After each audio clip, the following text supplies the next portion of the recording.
요한계시록 17장 1절부터 8절입니다. 바벨론은 음녀다.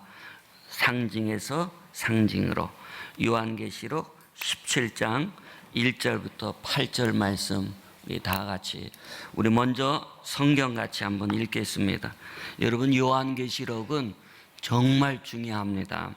그래서 우리 담임 목사님께서 저번에도 요한계시록 강의하셨고 또 구역공과도 요한계시록 하는데 이번 두 번째니까 다시 한번 이렇게 자세히 읽으면서 여러분들이 꼭 교훈 받으셔야 됩니다. 우리는 어느 시대에 살고 있습니까?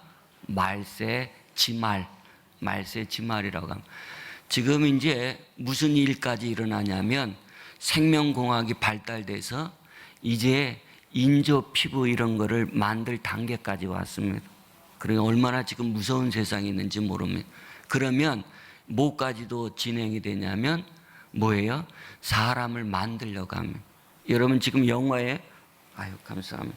영화에 뭐가 나오냐면 뭐예요? 인조인간이 나와요, 안 나와요? 그래서 인조인간이 나오면 그거는 그 전에 하나님이 끝나는 겁니다. 근데 제일 중요한 원칙이 하나가 있는데 땅끝까지 복음이 전파되면 세상 끝입니다. 근데 지금 땅끝까지 복음이 전파되지 않은 곳이 몇 군데 안 남았습니다. 그러니까 심각한 이야기입니다. 사실은 그러니까 우리가 말세 끝에 있습니다. 그리고 또 한 가지는 과학 발달입니다. 하나님께서 내버려 안 두십니다. 우리는 누구의 모양으로 창조됐습니까? 하나님 모양으로. 여러분, 지능이 가장 많이 발달한 사람도 우리 지능의 몇 퍼센트를 사용하는 줄 아십니까? 지능의 몇 퍼센트냐면 3%도 안 됩니다. 여러분, 10% 되면 그건 천재 중에 천재입니다. 우리 지능이 그렇게 무한됩니다. 우리 지능이. 그러니까 하나님이 그만큼 인간을 완벽하게 만드셨는데 지능이 더 발달되고 지능이 더 개발이 되면 우리가 못하는 것들이 적게 되는 겁니다. 그 가운데 하나가 인조인간 만들게 되는 겁니다. 그러니까 하나님이 내버려 두지 않고 그때는 세상 끝입니다. 그러니까 여러분들이 요한계시록 이거 정말 먼 훗날 얘기다. 아닙니다. 여러분 기억하시기 바랍니다. 제 개인적인 간증도 저도 그런 꿈 같은 거는 제가 많이 안 꾸는데 제가 잊어버리지 않는 꿈은 예수님이 재림하는 광경을 본 꿈입니다.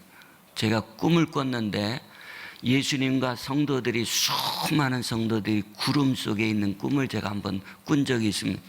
그러니까 정말 얼마 안 남았구나 그 생각도 저도 들었습니다. 근데 그거는 아무도 모릅니다. 시간을 얘기하면 뭐가 되는 거죠? 이단. 그렇습니다. 아무도 모릅니다. 근데 가까웠다라는 건 틀림없습니다. 그러니까 요한계시록을 여러분들이 공부하면서 이 말씀을 꼭 귀담아 들으셔야 합니다. 그리고 거기에 대한 주제들은 굉장히 중요한 주제들입니다. 우리 성경같이 요한계시록 17장 우리 1절부터 8절 같이 한번 쭉 읽겠습니다. 시작. 또 7 대접을 가진 7 천사 중 하나가 와서 내게 말하여 가로되 이리 오라. 마른 물 위에 앉은 큰 음녀의 받을 심판을 내게 보이리라. 땅의 임금들도 그로 더불어 음행하였고 땅에 거하던 자들도 그 음행의 포도주에 취하였다 하고 곧 성령으로 나를 데리고 광야로 가니라.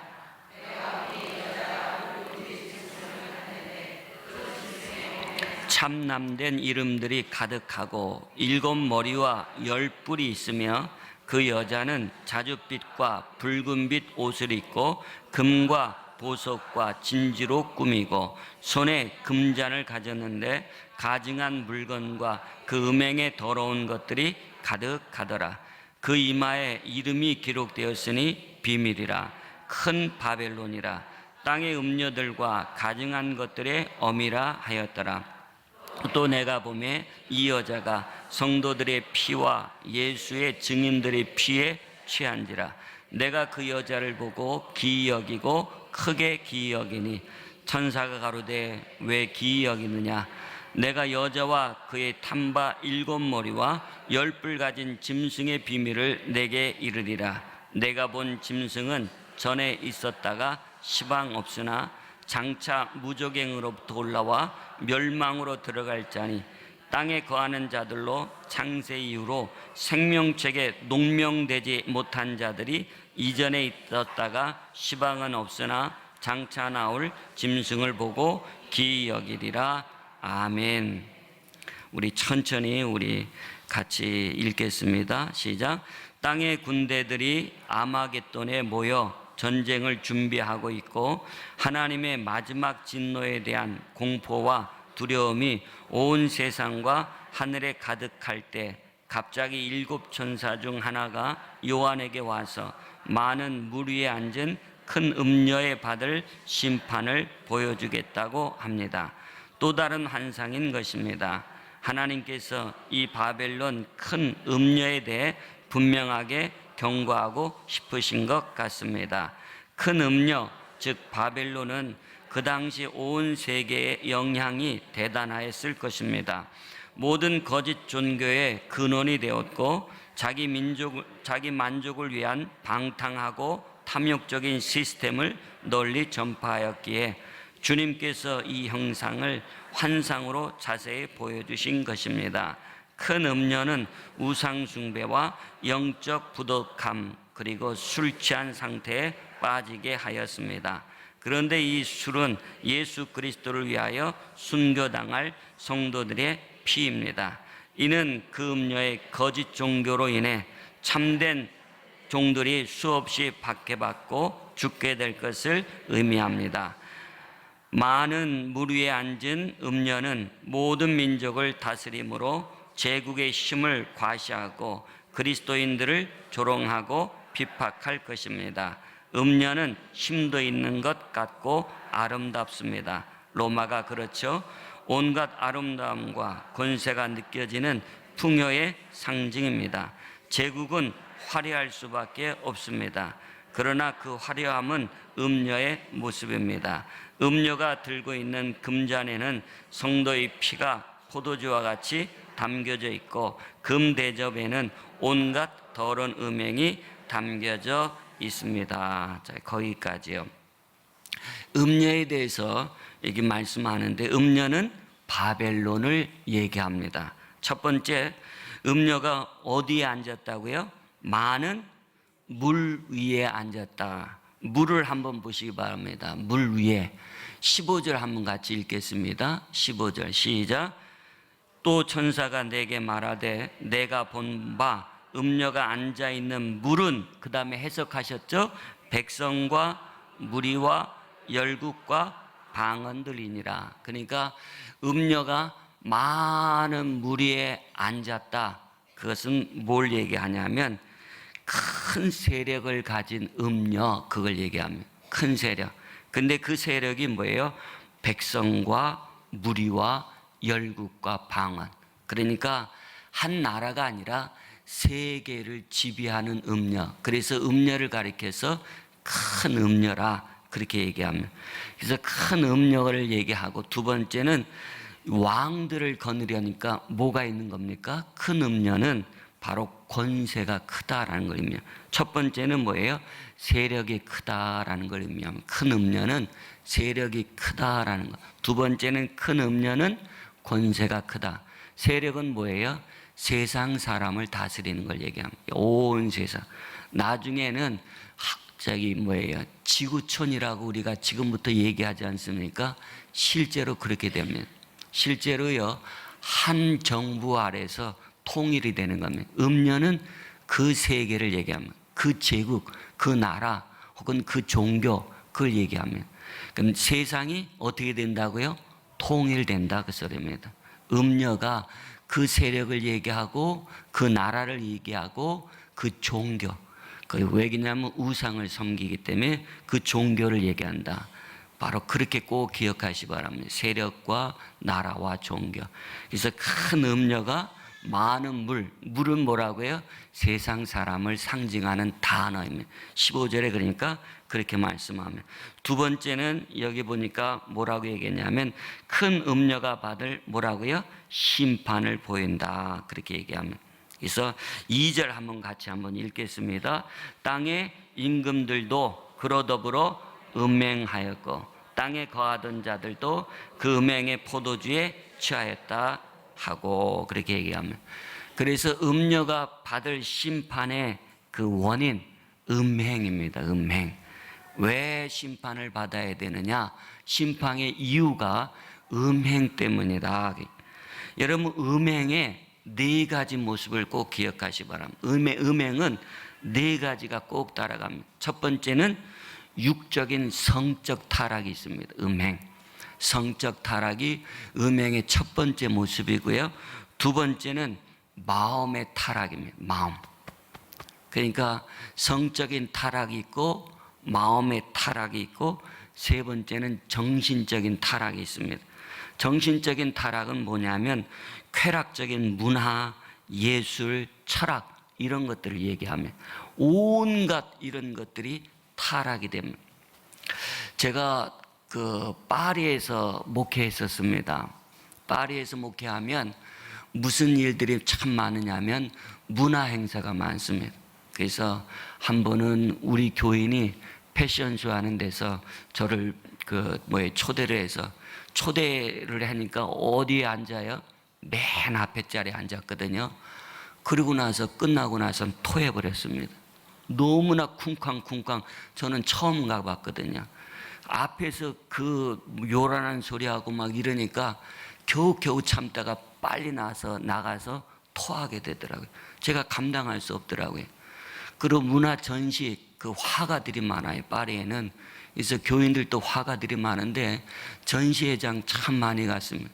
그런데 놀라운 것은요, 예수님을 삐뚤어서 완전히 모욕하는 그림들이 얼마나 많은지 모릅니다. 그것이 예술이라고 하는 이름으로 자행하고 있습니다.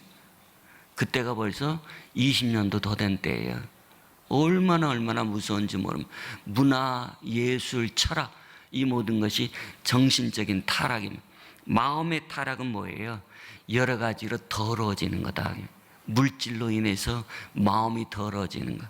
그래서 성적인 타락, 두 번째 마음의 타락, 세 번째 정신적인 타락, 마지막은 영적 타락이 있습니다. 이 음행의 이 네 가지, 음행 때문에 이 음녀가 심판을 당한다. 음행은 그래서 특별히 그 음행뿐만 아니라 뭐 때문에요? 바로 성도들의 피 때문에 바로 심판을 당한다. 이 음녀 때 수많은 하나님의 종들이 바로 죽임을 당합니다. 그래서 두 가지 음행, 하나는 음행의 여고, 하나는 6절에 보니까 한번 성경 같이 한번 보겠습니다. 6절 같이 보겠습니다. 또 내가 보매 이 여자가 성도들의 피와 예수의 증인들의 피에 취한지라 내가 그 여자를 보고 기여기고 크게 기여하니. 그래서 크게는 두 가지입니다. 음행과 백성도들을 바로 순교케 한 죄, 이것이 제일 큰 죄입니다. 그래서 이 음녀는 심판받을 존재다, 그렇게 말씀드릴 수가 있습니다. 한번 성경 제가 읽어드리겠습니다. 꼭 쓰시기 바랍니다. 신명기 32장 32절부터 33절입니다. 제가 읽어드릴게요. 신명기 32장 32절부터 33절.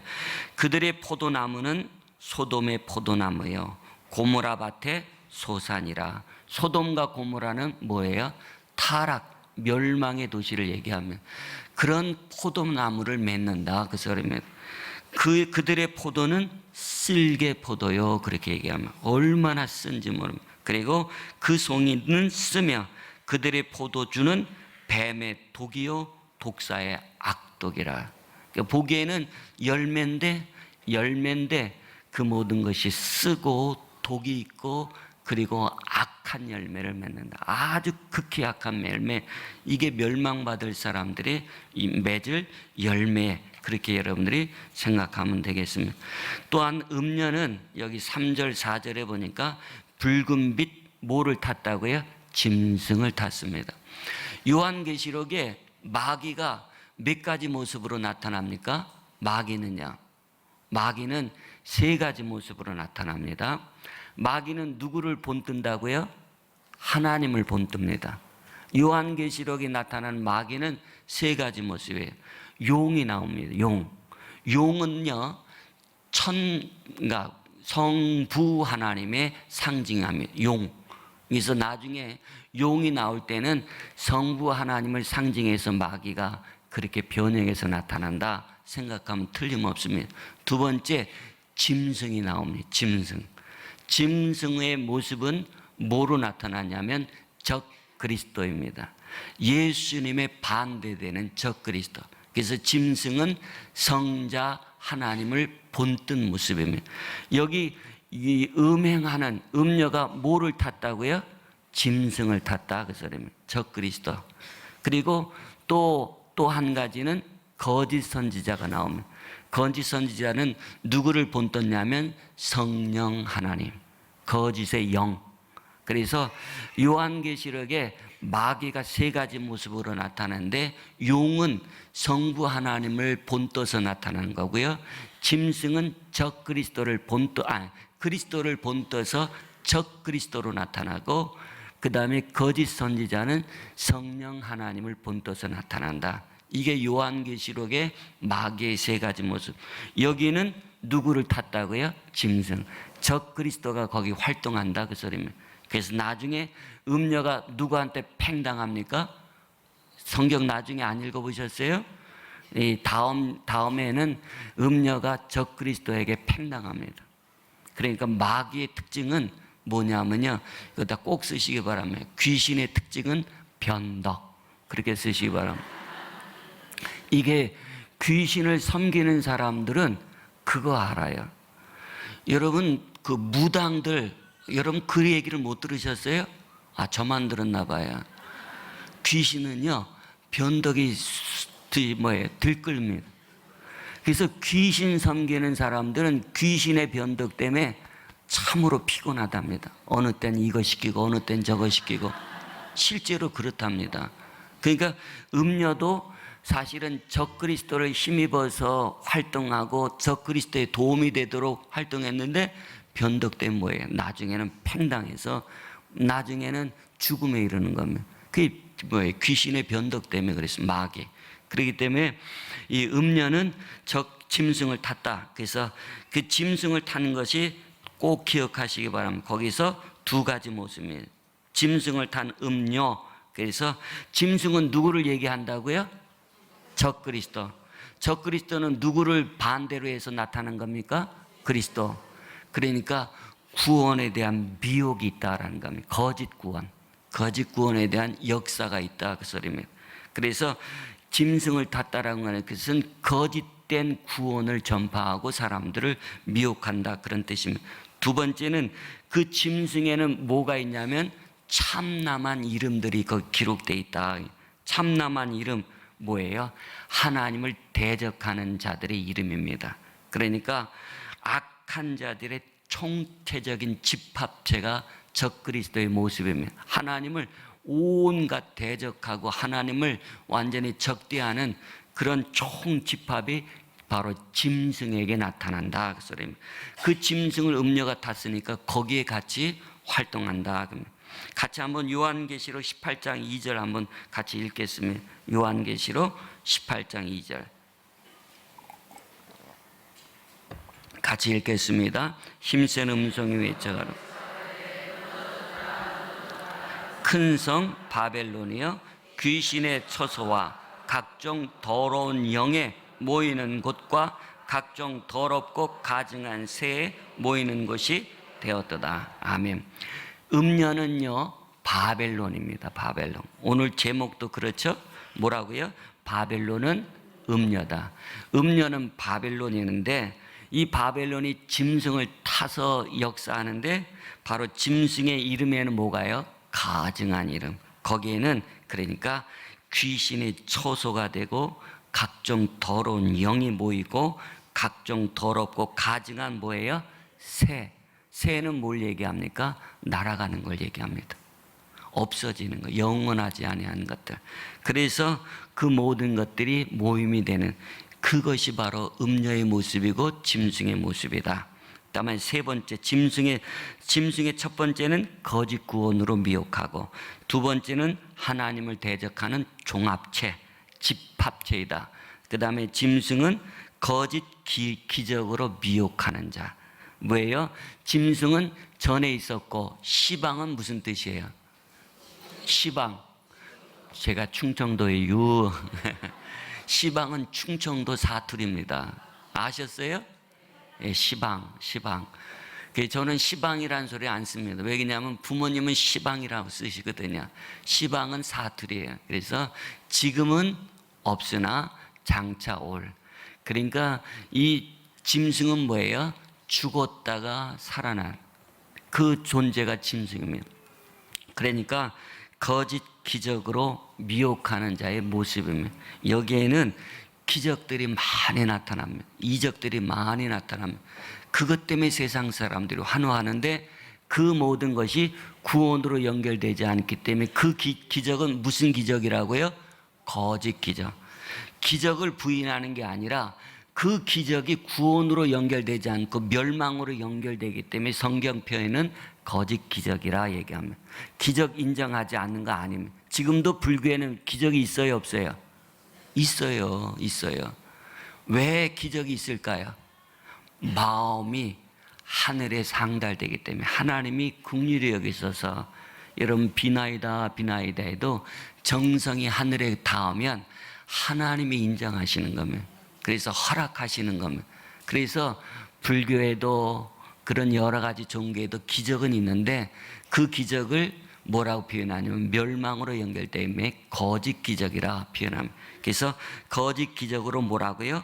미혹이 있다. 그래서 8절에 보니까 전에 있었다가 시방은 없고 장차 무적행으로부터 올라와 마지막은 멸망으로 들어갈 자. 8절 그렇게 얘기합니다.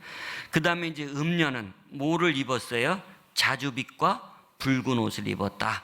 거기 그렇게 표현하죠. 그러니까 음녀는 뭘 얘기하면 자주빛.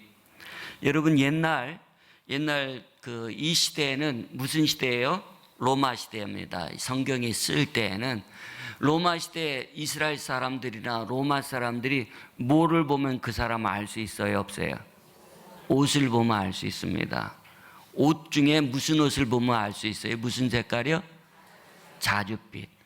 자주빛은 부귀를 상징하고, 그리고 그 신분이 높은 것을 상징합니다. 그래서 음녀가 무엇을 입었다고요? 자주옷. 그러니까 뭐예요? 부와 귀가 극하였다. 그래서 뭐로 많이 거기 있어요? 보석, 금, 은, 금과 그리고 진주와 보석이 치장이 됐다. 그 사람이. 그러니까 세상 영화와 부귀가 음녀에게 다 몰아졌다. 여러분 세상을 사랑하면 큰일 납니다. 세상 사람은 큰일 납니다. 우리는 세상에 속해요, 안 속해요? 안 속합니다. 여러분 큰일 나는 소리 하세요? 예, 그 한번 성경 찾아보겠습니다. 요한복음 15장 19절이요. 큰일 나는 소리 하지 마세요. 큰일 납니다. 요한복음 15장 19절이요. 같이 한번 읽겠습니다.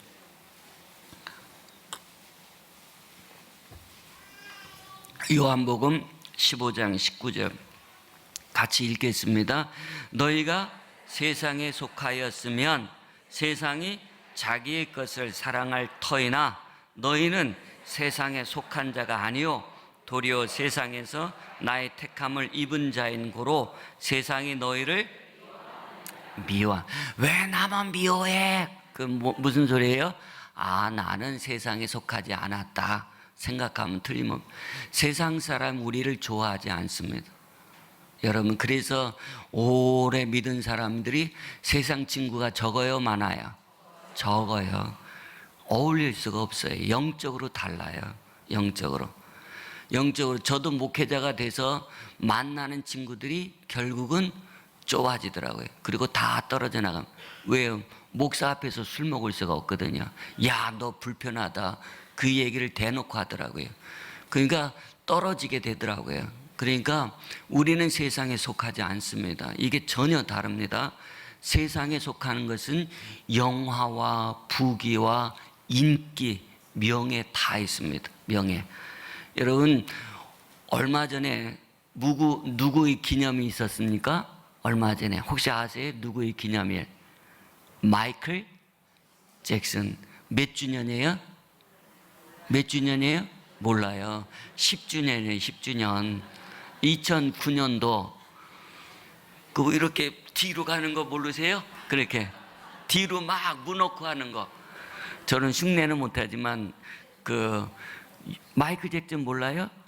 예, 아시죠? 마이클 잭슨이 뭐라고 얘기한 줄 아세요? 자기는 천사라고 얘기했습니다.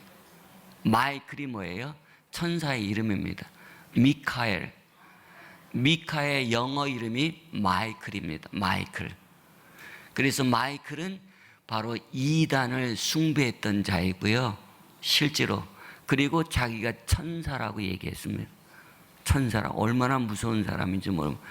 근데 지금도 엉엉 웁니다.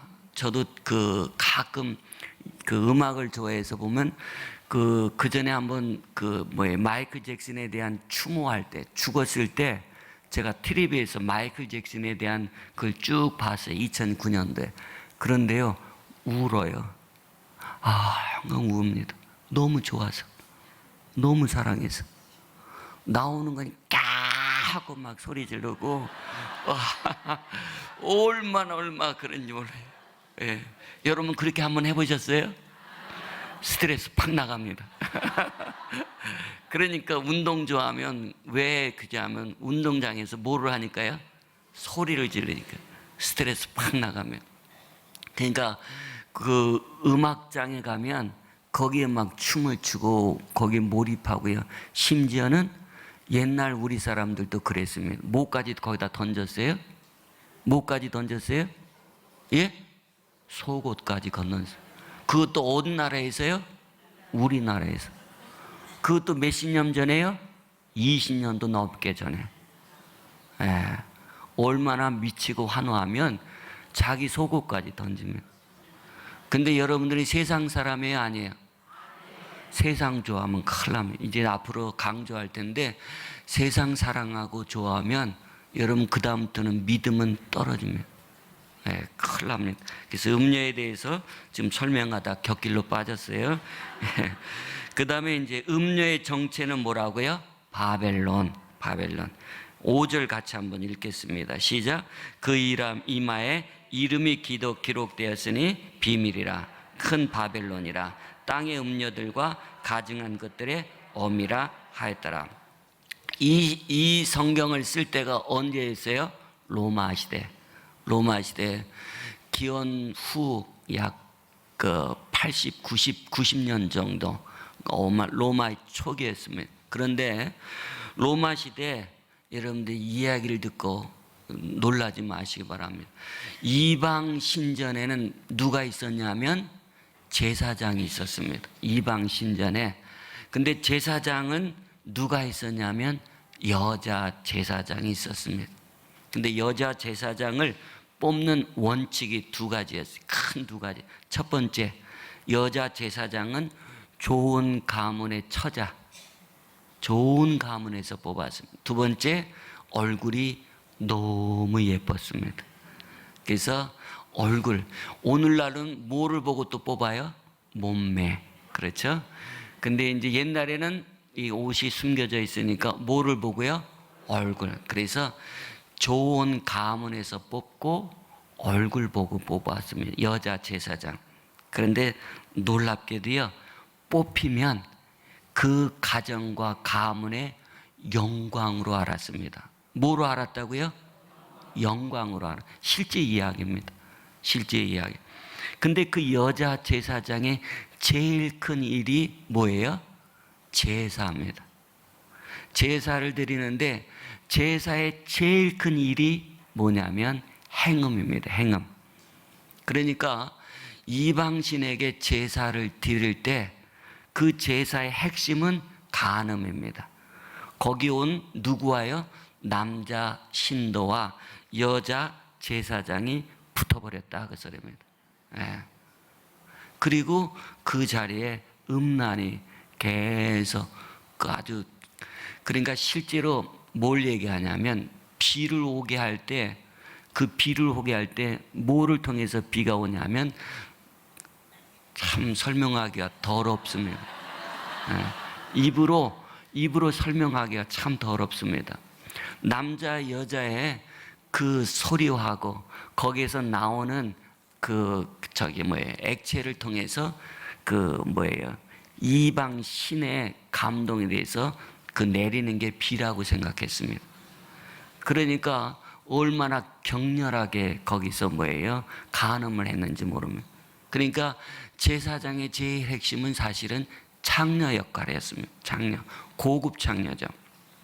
근데 중요한 것은 이 여자 제사장의 신분이 최상급 신분이었습니다. 최상급. 그 사회에서는 가장 높은 신분 가운데 하나였고, 두 번째는 권력이 있었습니다. 권력. 제사장의 말이 힘이 있었습니다. 그 다음에 또한 뭐가 있어요? 돈, 부귀가 있었습니다. 부귀. 그러니까 신분에 있었고요. 그 다음에 권력도 있었고요. 부귀도 있었고요. 그러니까 여자 제사장들이 당시에 행했던 풍습이 있었습니다. 실제로 있었던 일을 얘기하는 거예요. 뭐냐면 자기를 여자 제사장인 걸 드러내기 위해서 이마에 자기 이름을 쓴 띠를 띠고 다녔습니다. 이마에. 그것이 옛날 이 성경을 쓸 때 로마 시대의 풍습이었습니다. 자기를 드러나기 위해서. 그리고 제사장이 이 역할을 다 끝나면 놀랍게도요, 좋은 가문에 시집을 갑니다. 좋은 가문에. 그만큼 제사장이 된다는 것을 가문의 영광으로 알았고, 거기에는 바로 신분의 그 축복도 있고, 권력의 축복도 있고, 부귀, 물질의 축복도 있어서 선망의 대상. 오늘은 누가 선망의 대상입니까? 깍 하는 누구예요? 연예인들. 근데 옛날에 연예인보다도 더 선망의 대상이었어요. 거기에 뽑히는 걸. 그래서 여자 제사장들이 이마에 그 이름을 쓰고 다녔습니다. 자, 그러면 5절 다시 한번 그걸 생각하고 읽겠습니다. 그 음녀의 그 이름에, 이마에 뭐가요? 자기 이름이 기록되어 있다. 그 이름이 뭐라고요? 비밀이라, 큰 바벨론이라, 땅의 음녀들과 가증한 것들의 어미라 하였더라. 아멘. 그래서 14장 8절 한번 빨리 찾아서 읽겠습니다. 요한계시록 14장 8절. 시작. 또 다른 천사 곧 둘째가 그 뒤를 따라 말하되 무너졌도다 무너졌도다 큰 성 바벨론이요 모든 나라를 그 음행으로 인하여 진노의 포도주를 먹이는 자로다 하더라. 그래서 하나님이 멸망시킵니다. 음행. 그리고 바로 짐승에게도 팽당하게 만들며 너무 극악한 일들을 행했기 때문에 그랬으며, 이제 본문을 가지고 우리가 교훈을 나눌 걸, 우리 같이 말씀을 나눌 걸. 첫 번째 교훈은 정욕을 이기는 성도가 되자. 정욕을 이기는 성도. 거기에는 음행, 각종 더러움 이런 게 뭐로부터 나오냐면 정욕입니다. 두 번째는 우상 숭배자가 되지 말자. 두 가지입니다. 우리가 그래서 여기서 여러 가지 교훈을 받을 것 중에 두 가지만 같이 말씀을 나누려고 합니다. 여러분, 왜 우리가 구원의 길을 걸어갈 때 외부에서 오는 것들을 대적하고 이겨야 되고, 또 내부에서 일어나는 것들을 대적하고 이겨야 합니다. 외부에서 오는 것들 중에 뭐가 있을까요? 외부에서 오는 것. 외부에서 오는 것이 뭐예요? 세상입니다. 세상. 세상의 풍습. 세상입니다. 세상. 외부에서 오는 겁니다. 이 세상 풍조에 요동하는 자면 큰일 납니다. 그래서 성도들은 너무 유행에 뭐예요? 민감해서도 안 됩니다. 너무 유행에 민감. 그건 세상으로 가까이 하는 겁니다. 다만 유행을 따라서 그런 것들은 있는데 왜 그래요? 너무 뒤처지니까. 저도 사실은 옷 거의 많이 버렸습니다. 왜 버렸냐면 오늘날 양복이 뭐가 달라요? 이게 달라면 카라가. 옛날 카라는 어떻게 해요? 넓습니다. 그래서 여러 양복들을 눈물을 머금고 버렸습니다. 그게 유행에 너무 뒤처져도 좀 그래요. 그러니까 그러나 너무 민감해서 안 돼요. 외부에서 오는 것이 첫 번째 세상입니다. 세상 풍습과 세상의 모든 악한 것들. 두 번째는 외부에서 오는 것이 뭐냐면 죄입니다. 죄. 죄는 우리 밖에서 오는 겁니다. 여러분이 죄를 이기기 쉬울 때는 뭐냐면 이게 외부에서 나에게 마귀가 역사하는 거다. 제가 월요일 날 특성증 오신 분 계세요? 소리가 생각보다 적습니다. 특성증 때 제가 설교를 했는데 그 90년대 제가 그 영화를 제가 못 봅니다. 왜냐하면 영화관을 못 들어가요. 이런 어두운데 막 깝깝한데 이런 데를 원래 정서적으로도 못 들어가면 제가 또 어려움을 겪고 난 다음에 더 못 들어가는데 영화를 본 게 몇 편 안 돼요. 안 되는데 그 중에 하나가 마귀 영화를 그날따라 어떻게 보게 됐어요. 근데 그게 아니죠. 그러면 마귀 영화인데요. 한 사람 있는데 마귀가 옆에서 계속 속삭입니다. 너 죽여라. 그런데 우리 눈에는 마귀가 보여요, 안 보여요? 보이죠. 영화인데 왜 안 보여요? 그 사람 옆에서 속삭이는데. 근데 그 사람은 마귀를 알아요, 몰라요? 몰라요. 근데 실제로 죽이더라고요. 옆에서 계속 속삭이는 겁니다. 죄는요, 마귀를 통해서 우리에게 외부에서 오는 겁니다. 그래서 외부에서 오는 것은 세상의 모든 악한 것들, 죄. 그 다음에 세 번째는 마귀입니다. 마귀. 그러니까 외부에서 오는 것들을 다 우리가 배격하고 내부에서 나타나는 것이 뭐냐? 그것은 정욕입니다. 정욕. 그래서 이 정욕, 내부적인 걸 지금 은혜를 나누려고 하면 또 뭐냐면 우상숭배가 여러분 외부에서 오는 것 같죠? 아닙니다. 마음이 타락된 자가 우상숭배로 들어가면 내부적인 일입니다. 그래서 내부적인 일 몇 가지를 들 수 있는데 대표적인 것 두 가지. 정욕을 이깁시다. 우상숭배를 하지 맙시다. 두 가지 교훈을 같이 나누려고 합니다. 그래서 여러분들이 정욕에 대해서 알으셔야 됩니다. 정욕. 저도 이 말씀을 준비하면서 다시 한번 성경을 보니까 그 여러 가지로 더 교훈을 받을 수가 있게 됐습니다. 참 아주 좋은 시간이었습니다. 정욕 가운데 무슨 정욕이냐? 첫 번째가 쓰시기 바랍니다. 정욕 가운데 놀랍게도요, 게으름이 정욕이랍니다. 게으름. 제가 얘기했느냐? 아니에요. 하나님이 얘기하셨어요. 한번 잠언 21장 25절 빨리 찾으시기 바랍니다. 시간이 없어서. 잠언 21장 25절. 잠언 21장 25절. 같이 읽겠습니다. 연세 드신 분들은 그냥 잘 들으세요. 눈이 침침합니다. 침침합니다. 저도 가끔 눈이 침침하면 안경을 벗으면 오죽하면 제가 안경집에 갔어요. 다초점을 하려고. 그랬더니 저를 이렇게 보더니 그 안경사가 단골이거든요. 그냥 쓰세요. 그리고 불편할 때는 안경 벗고 보세요. 그게 나아요. 그러더라고요. 그래서 다초점 안 하고 그냥 이 안경 그대로 제가 쓰고 다니면. 한번 읽겠습니다. 게으른 자의 정욕이 그를 죽이나니 이는 그 손으로 일하기를. 게으름이 뭐라고요? 정욕이에요. 정욕. 여러분이 정욕을 이겨야 되는데 무슨 정욕을 이겨야 되냐면 게으름의 정욕, 욕심입니다. 욕심. 여러분 집안에 들어놓으면 어떻게 됩니까? 한없이 들어놓고 싶어요. 한번 들어놓기 시작하면 시간이 점점 길어집니다. 왜 그럴까요? 정욕이 그 속에 있기 때문에. 정욕, 욕심입니다. 자꾸 게을러지고 싶은 욕심. 여러분 오늘 꼭 기억하시 바랍니다. 게으름은 뭐라고요? 정욕이다. 그러면 예배 시간에 늦어야 되겠어요? 일찍 오가야 되겠어요? 제가 가끔 너무 저기 하는 거는, 늦게 오는 분은 제가 얘기를 안 하겠습니다. 이름은 아는데 계속 늦어져요.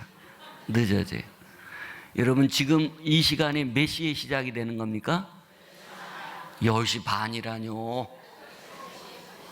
10시 반에 시작합니까? 몇 시에 시작해요? 찬양단 몇 시에 시작하죠? 10시 15분에 시작하니까 몇 시까지 오셔야 돼요? 10분. 몇 시까지 오셔야 돼요? 10시 10분. 자, 입으로 고백하셨습니다. 아멘. 제가 고백한 입술 제가 기억합니다. 10시 몇 분까지요? 10분까지 오셔서 기도하다가 찬양 드리시고, 그리고 30분에 정각 시작하는 겁니다. 여러분, 교구 단합예가 보통 몇 시에 시작해요? 저희 교구는 10시 반에 시작합니다. 그러면 꼭 10시 반에 시작하니까 40분에 가면 되겠다, 이런 분들이 계세요. 10시 반에 시작하면 몇 분 전에 오셔야 돼요? 15분 전에 오셔야 되면, 10시 반이면 10시 15분에 오셔야 됩니다. 그래야 준비하고 기도하고 그러는 거죠. 게으름은요, 뭐라고요? 정욕이다. 주의하셔야 합니다. 자꾸 끌어당기면 게으르게 한없이 끌어당기면, 또 정욕 가운데 뭐가 있냐면 우상숭배가 있습니다. 우상숭배. 아까 우상숭배가 뭐예요? 내적인 거거든요. 이제 우상숭배 따로 말씀드릴 텐데, 그 우상숭배 로마서 1장 23절에서 25절 같이 한번 읽겠습니다. 로마서 1장 23절에서 25절.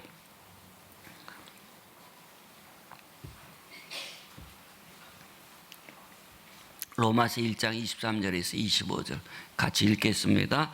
썩어지지 아니하는 하나님의 영광을 썩어질 사람과 금수와 버러지의 형상의 우상으로 바꾸었느니라. 그러므로 하나님께서 저희를 마음의 정욕대로, 정욕입니다. 정욕이 우상의 길로 걸어가고 타락으로, 음행으로 들어가게 된다. 정욕대로 다음에요. 시작. 더러움에 내어 버려두사 저희 몸을 서로 욕되게 하셨으니, 이는 저희가 하나님의 진리를 거짓 것으로 바꾸어 피조물을 조물주보다 더 경배하고 섬김이라. 주는 곧 영원히 찬송할 이시로다. 아멘. 우리나라 지금 가장 심각한 사회적인 죄가 만연하게 되는데, 여러분 그건 알으셔야 됩니다. 제가 어느 정권 좋아하고 나쁘고 그거 없습니다. 그런데 특별히 문재인 정권에 제일 나쁜 게 있습니다. 뭐냐면 동성애, 이런 것들을 지금 조장하고 있습니다. 여러분 그건 알으셔야 됩니다. 그것이 어느 정권에서 일어났냐면 지금 정권입니다. 지금 정권. 근데 동성애를 합법화하는데 뭐가를 얘기하냐면, 동성애에 뭐가 있다고 얘기합니까? 유전자가 있다고 얘기합니다. 사람의 그 몸에. 여러분 무슨 소리 하는지 아십니까? 하나님이 동성애의 유전자를 만들어 놓고 동성애를 하게 하고 동성애를 반대하는 사람은 뭐예요? 멸망으로 하나님 징치한다. 하나님이 뭐라고 해요? 불의한 하나님을 몰아가는 겁니다. 몰아갑니다. 얼마나 무서운 일인지 모릅니다. 그런데 기억하시기 바랍니다.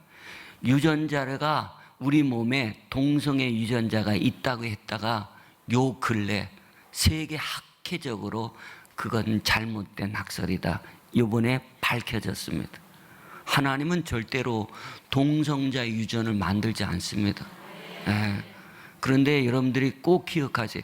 혹시 문재인 좋아하시더라도 잘못된 거는 잘못됐다고 얘기하셔야 합니다. 집안에 제일 피 터지게 싸우는 게 뭐예요? 정치 싸움입니다. 제가 아는 가정이라고 하면 좀 실감이 안 날 거예요. 저희 친척 가정입니다. 친척 가정은 아버지와 딸이 피 터지게 싸웁니다.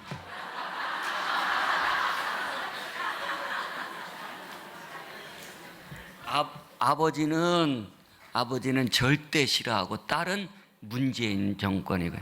그러니까 아버지가 저 빨갱이 년 그렇게 얘기합니다. 예. 얼마나 피 터지게 싸우니. 딸은 결코 자기 주장 저기 하지. 그러니까 아들은 거기 있다가 가만히 있으면 아들은 참 지혜로워요. 예. 그러니까 이 싸움 중에 제일 무서운 싸움이 정치 싸움입니다. 예. 얼마나 무서운지. 그러나 여러분 혹시 그건 알으셔야 됩니다. 하나님에 대한 반대 일을 하는 것은 용납하면 안 됩니다. 그건 절대 안 됩니다.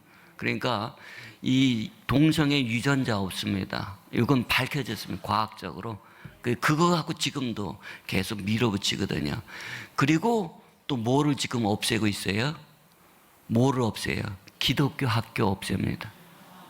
기독교 학교 없애고 있습니다. 그게 지금 뭐예요? 특목고 같은 거 다 없애는 겁니다.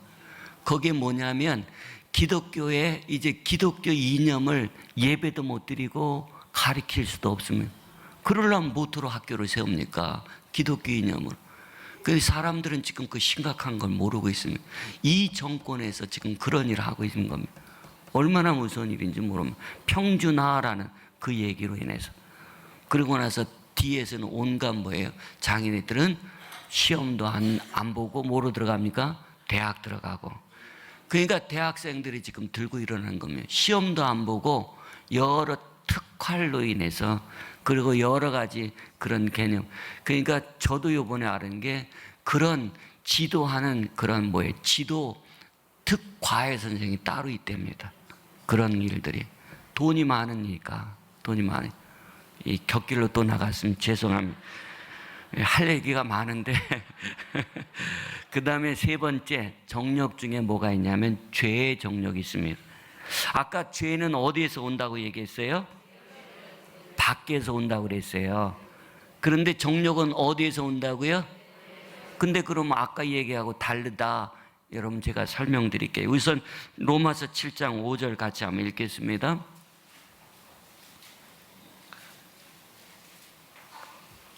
로마서 7장 5절이요. 같이 읽겠습니다. 우리가 육신에 있을 때에는 율법으로 말미암아 죄의 정욕이 우리 지체 중에 역사하여 우리로 사망을 위하여 열매를 맺게 하였더니. 아멘. 아까 외부에서 오는 것이 세상, 또 뭐라고 했어요? 죄.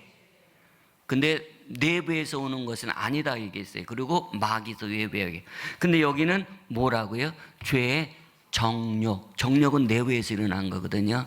무슨 소리냐면요. 죄는 외부에서 오는 거예요. 맞아요. 그런데 그거를 받아들이고 또아리를 치면 그건 이미 뿌리를 깊게 뭐예요? 내부에 뿌리를 깊게 내린 상태가 죄의 정욕입니다. 죄를 거부만 하면 됩니다. 올 때마다, 시험이 올 때마다 거부하면 됩니다. 아니야, 이거는 외부에서 오는 거야. 내 것이 아니야. 내 생각이 아니야. 거부하는데, 그러나 그것을 자기가 받아들여서 그 죄가 우리 속에 또아리를 틀면 그때는 정욕으로 역사한다. 무슨 소리인지 아시겠습니까? 그렇습니다. 죄가 정욕으로 역사할 때는 이길 수가 없습니다. 욕심 때문에 그랬습니다. 그래서 가인이 죄를 졌을 때 하나님이 뭐라고 얘기하냐면 창세기 4장 7절 읽겠습니다. 내가 선을 행하면 어찌 낯을 들지 못하겠느냐.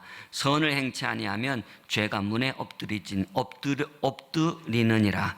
죄의 소원은 내게 있으나. 죄가 뭐예요? 가인을 잡아먹으려 한다. 죄의 소원은 내게 있으나 너는 죄를 다스릴지니라. 죄는 외부에서 오는 거예요. 그런데 그걸 내가 받아들이면 이제 정욕으로 연결이 된다. 그래서 죄는 정욕. 그래서 한 번 죄를 그치는 사람이 있어요? 없어요?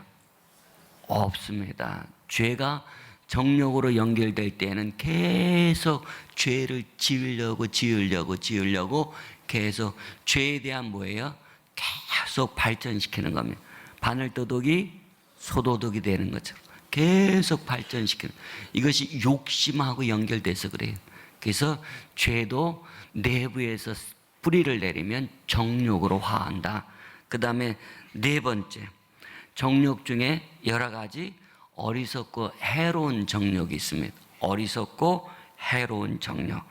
디모데전서 6장 9절부터 10절.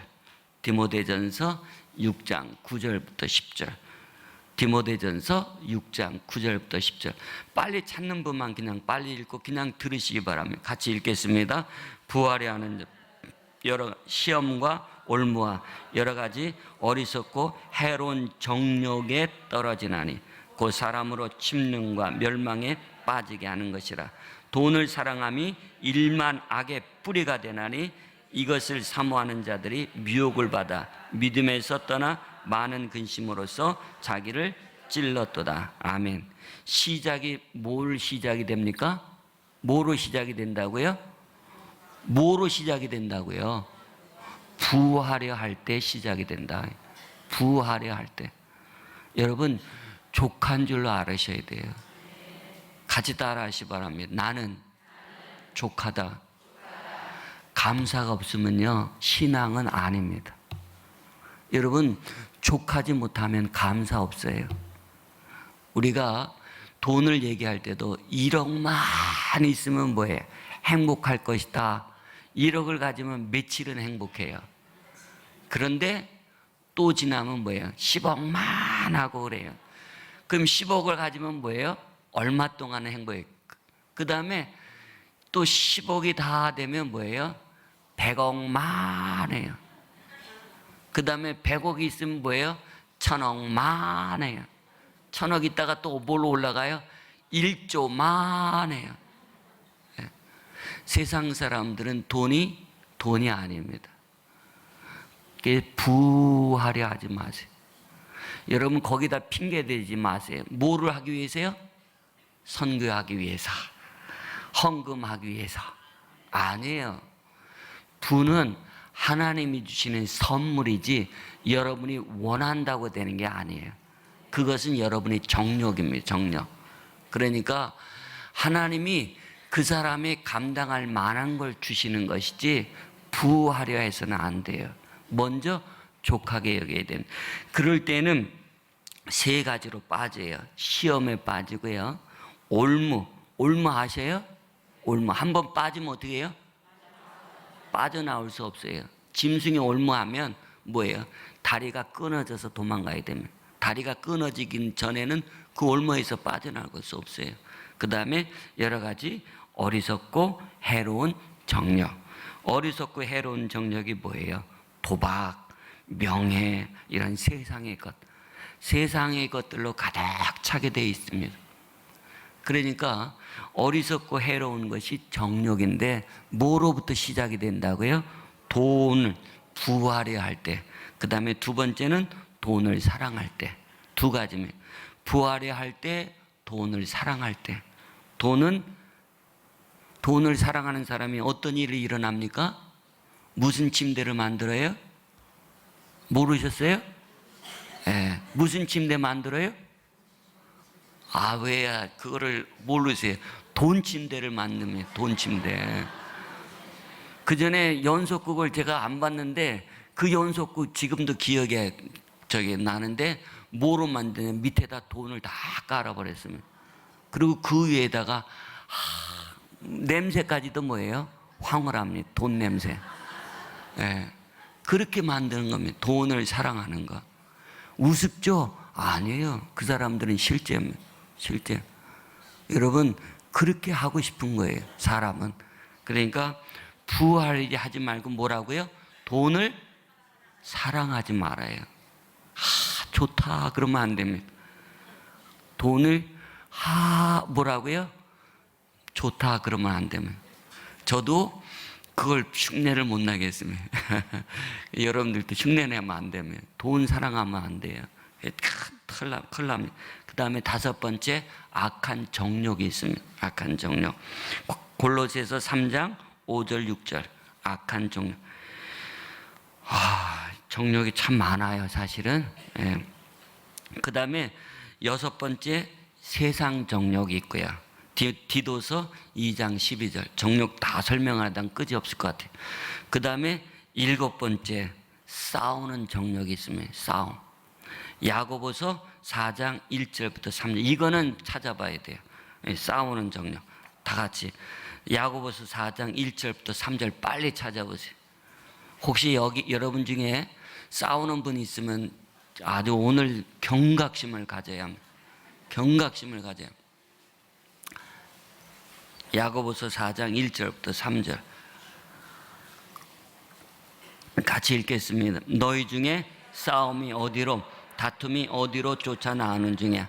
너희 지체 중에 싸우는 정욕으로 쫓아나는 것이야. 자, 이제 저를 보세요. 싸우는 것은요, 우리 속에 뭐가 있다는 거예요? 아유, 그냥 정욕이 아니고 무슨 정욕이요? 싸우고자 하는 정욕이 그 속에 또알이 텄다. 또알.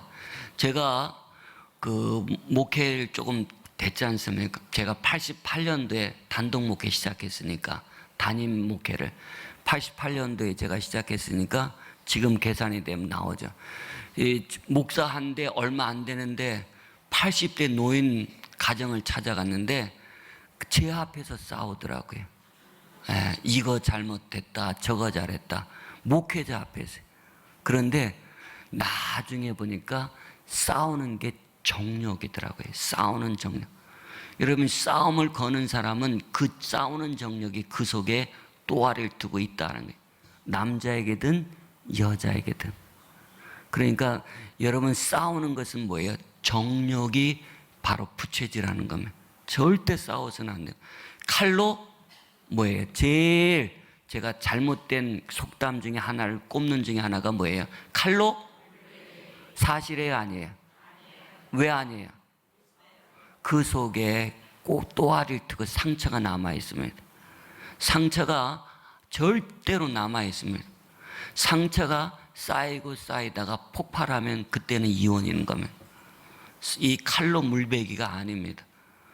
이 한 번 다툴 때마다 그 심령이 상하고 상하고 마음이 상해서 아무리 그걸 둘러 온화하게 해결해도 그 상처는 남아 있습니다. 그래서 남자하고 여자하고 싸울 때 누가 못 이깁니까? 누가 못 이겨요? 남자가 못 이겨요. 왜 못 이깁니까? 여자들은 상처를 알고 있어요. 남자들은 모릅니다. 우매해서. 여러분, 남자 불쌍하게 여기셔야 합니다. 불쌍하게 여기셔야 합니다. 그렇습니다. 못 이겨요, 못 이겨. 왜 그래요? 맨날 매달 며칠 당신이 이랬지, 그럼. 그거는 뭐예요? 상처가 됐다, 그 소리는. 여러분, 물베기 아닙니다. 오늘부터 기억하세요. 내가 싸우고자 할 때는 무슨 정욕이 있다는 거예요? 상대방 얘기하지 마세요. 내 속에 싸우는 정욕이 있다. 남과도 똑같습니다. 여러분, 교인끼리 싸우는 것은 내 속에 뭐가 있다는 거예요? 오늘부터 이제는 이해하시기 바랍니다. 싸우는 것은 내 속에 싸우는 정욕이 있다. 그 다음에 또 육체의 정욕, 베드로전서 2장 1절. 이제 이 정욕에 대해서 쭉 8가지만 지금 설명드렸습니다. 그런데 이제 결론입니다. 결론. 같이 읽겠습니다. 요한 1서 2장 15절부터 17절 결론만 같이 말씀. 요한 1서 2장 15절부터 17절. 이게 결론입니다. 정욕에 대한 결론입니다. 같이 읽겠습니다. 요한 1서 2장 15절부터 17절. 신약 거의 뒤에 있습니다. 이 세상이나 세상에 있는 것들을 사랑치 말라. 누구든지 세상을 사랑하면 아버지의 사랑이 그 속에 있지 아니하니 이는 세상에 있는 모든 것이 육신의 정욕과 안목의 정욕과 이생의 자랑이니 다 아버지로부터 쫓아온 것이 아니요 세상으로 쫓아온 것이라. 이 세상도 그 정욕도 지나가되 오직 하나님의 뜻을 행하는 이는 영원히 거하느니라. 아멘. 이제 정욕에 대한 결론입니다. 교훈. 이거는 꼭 잊어버리지 마시고, 꼭 다른 건 잊어버려도 이건 잊어버리지 말합니다. 4가지 원리입니다. 첫 번째, 누구든지 세상을 사랑하면 아버지의 사랑이 없다. 첫 번째 원리입니다. 여러분이 그게 무서운 겁니다. 세상을 사랑하면 아버지의 사랑이 그 속에 없다. 무슨 소리입니까? 버림받는다. 버림받는다. 그러니까 믿음으로 시작해서 뭐로 끝나는 겁니까? 멸망으로 끝나는 겁니다. 이게 처음 된 자가 나중된 모습입니다. 믿음으로 시작해서 멸망으로 끝나는 거, 버림받은 게 원인이 뭐라고요? 세상 사랑하기 때문에. 세상 사랑하지 마세요. 그래서 너무 세상 사랑하는 것은 신앙에 전혀 도움이 안 됩니다. 전혀. 오히려 적 중에 적입니다. 세상 사람은 안 됩니다. 세상의 부귀, 세상의 영화, 세상의 인기, 세상의 명예, 이런 모든 것들. 세상 사랑하지 마십시오. 첫 번째 원리입니다. 첫 번째 원리. 두 번째, 세상에 있는 것을 세 가지로 정의를 했어요. 정의를 했는데 육신의 정욕, 또 안목의 정욕, 이생의 자랑. 육신이 원하는 것들이 있습니다. 이게 바로 이 세상의 세 가지 모습입니다. 육신이 원하는 것들. 편하고 좋고 쉽고 모든 것 즐기고 느끼고. 그러니까 여행 너무 좋아해서도 안 되면 세상입니다. 세상. 저는 그래서 늘 핀잔 받는데 다른 사람은 너무너무 좋대요. 어디 가면. 저도 외국 생활 많이 한 사람 중에 하나입니다. 제 나이에. 왜냐하면 외국 여행도 많이 다니고요. 그래서 유럽에 살 때는 독일로 제가 운전해서 직접 세미나 참석하고 많이. 그래서 프랑스에 살 때는 제가 쉴 때는 어디로 차로 운전했냐면 노르망디. 어디예요? 노르망디. 그 프랑스는 노르망디인데, 노르망디 이상하죠? 예. 그런데 거기 가서 제가 쉬다 왔어요. 그런데 너무 좋은 것보다는 그 속에서 하나님을 발견하려고 하는. 그런데 세상 사람들은 그걸로 족한 거예요. 너무. 그러니까 세상 사랑하면 안 됩니다. 그것이 뭐예요? 안목의 정욕입니다. 보는 것. 여러분 너무 즐겨하지. 안목의 정욕 가운데 하나 빠져드는 게 뭐예요? TV. 뭐예요? 못 들으셨어요? TV. 예. TV가 누구를 빠지게 합니까? 여성의 마음. 예. 특별히 누구에게 마음이요? 공허한 마음. 그리고 갱년기 마음 속에 TV가 들어가면. 예. 갱년기. 기억하세요. 저 실제적인 겁니다. 그 마음 속에 그걸로 벗을 삼고 싶거든요. 그러면 안 됩니다. 예, 그러면 안. 그러니까 육신의 정욕, 무슨 정욕이요? 안목. 자꾸 보고 싶어요. 자꾸 보고 싶어요. 그 다음에 이생의 뭐예요? 자랑하는 거. 요즘은 무슨 시대예요? 자랑하는 시대입니다.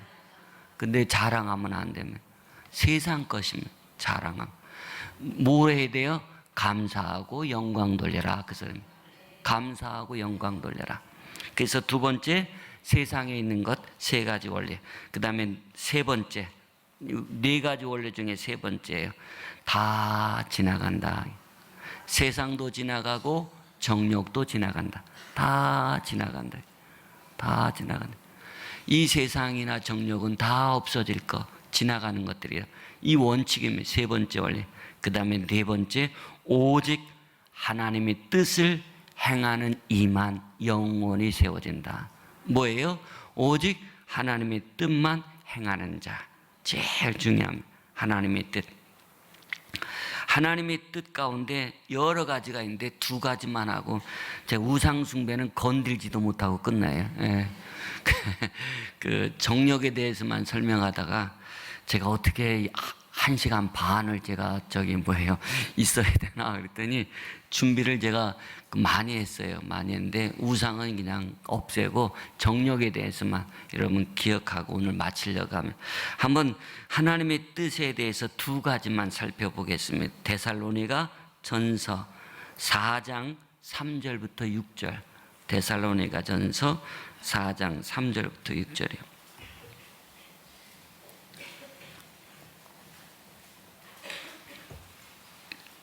데살로니가 전서 4장 3절부터 6절. 같이 읽겠습니다. 하나님의 뜻은 이것이니 너희의 거룩함이라. 곧 음란을 버리고 각각 거룩함과 존귀함으로 자기 안에 취할 줄을 알고 하나님을 모르는 이방인과 같이 세욕을 쫓지 말고 이 일에 분수를 넘어서 형제를 해하지 말라. 이는 우리가 너희에게 미리 말하고 증거한 같이 이 모든 일에 주께서 신원하여 주심이라. 아멘. 주로 누구에게 말씀하는 거예요? 여기에 남성이 있어요, 없어요? 주로 남자분들에게 얘기하는 겁니다. 그런데 이 말씀은 남성이지만은 다시 한번 우리가 여성도 이 말씀을 꼭 기억하시기 바랍니다. 하나님이 원하시는 것은 거룩함이라.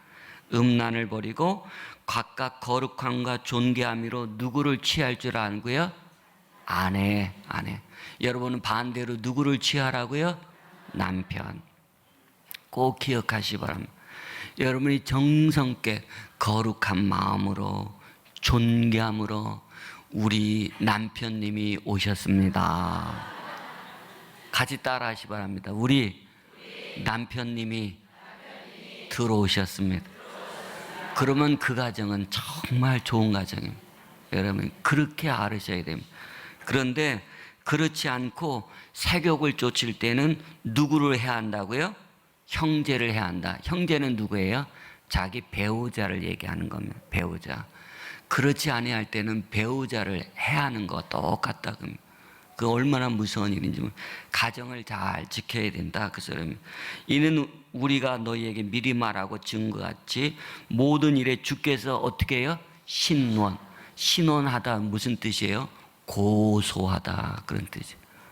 고소하다. 미국 사람들이 뭐예요? 쉽게 얘기하는 말이 당신 슈 할 거야, 슈 할 거야 그래요. 슈가 뭔지 아세요?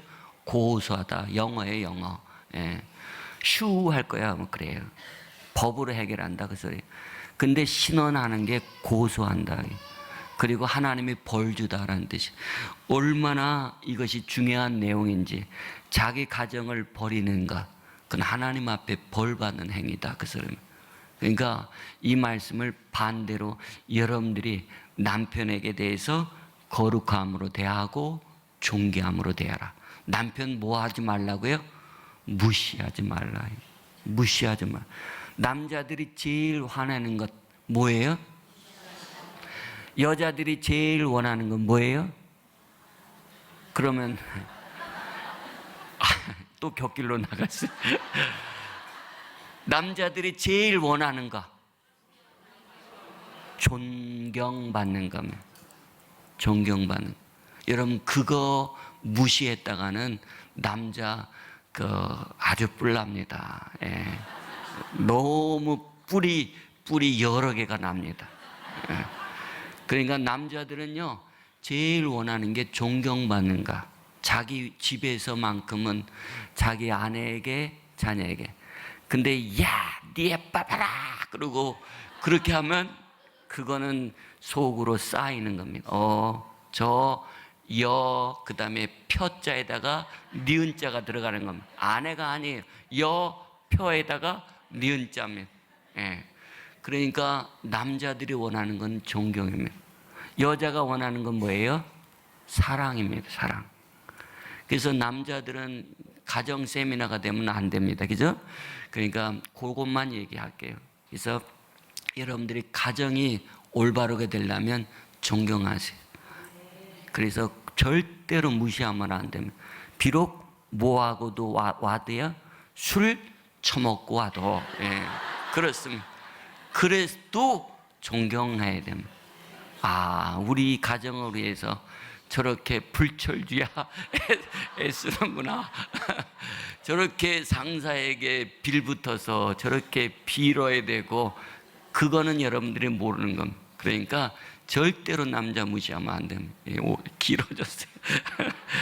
그 다음에 이제 하나만 더, 데살로니가전서 5장 16절에서 18절 요것만 하고 마칠게요. 너무 길어졌어요. 제가 데살로니가전 5장 16절에서 18절 같이 한번 읽겠습니다. 항상 기뻐하라. 쉬지 말고 기도하라. 범사에 감사하라. 이는 그리스도 예수 안에서 너희를 향하신 하나님의 뜻이니라. 잘 보세요. 세상도 지나고 정록도 지나는데 하나님의 뜻을 행하는 사람은 영원히 세워지는데, 하나님의 뜻은 뭐라고 해요? 같이 옆에 사람 보시기 바랍니다. 우리가 옆에 사람 보세요. 둘 짝찍 넣어서 항상 뭐예요? 기뻐하십시다. 쉬지 말고 기도하십시다. 그 다음 뭐예요? 범사에 세 가지. 하나님이 여러분에게 향하신 뜻이에요. 어느 경우든지 어떠한 일이든지 항상 기뻐하고 쉬지 말고 기도하고 범사에, 이게 하나님이 여러분을 향한 뜻이에요. 거창한 거 아니에요. 하나님의 뜻은 여러분이 기뻐하고 기도하고 감사하는 것. 비록 남편이 행패를 부려도 그랬습니다. 어떤 경우든지 항상 기뻐하고 쉬지 말고 기도하고 범사에 감사하고, 그러면 말세에 여러분의 신앙이 세워지는 겁니다. 세워지고 이 정욕도 이기게 되는 겁니다. 꼭 기억하시기 바랍니다. 그래서 여러 가지 설명을 드렸지만은 혹 이 마음속에 여러분 레마에 오는 말씀이 있으면 꼭 붙잡으시기 바랍니다. 아, 이거는 나에게 주시는 말씀. 이제 통성으로 같이 기도하겠습니다. 기도가 조금 짧아지는데, 여러분 기도할 때 누구 위해서 먼저 기도해야 돼요? 교회 위해서, 또 누구 위해서요? 담임 목사님, 원로 목사님 위해서. 그 다음에 요번에 무슨 잔치를 위해서요? 전도잔치. 우리 새생명 전도잔치. 요번 주, 다음 주. 그리고 나라를 위해서 우리 짤막하지만은 우리 주여 세 번 같이 부르시고 통성으로 같이 기도드리겠습니다. 주여.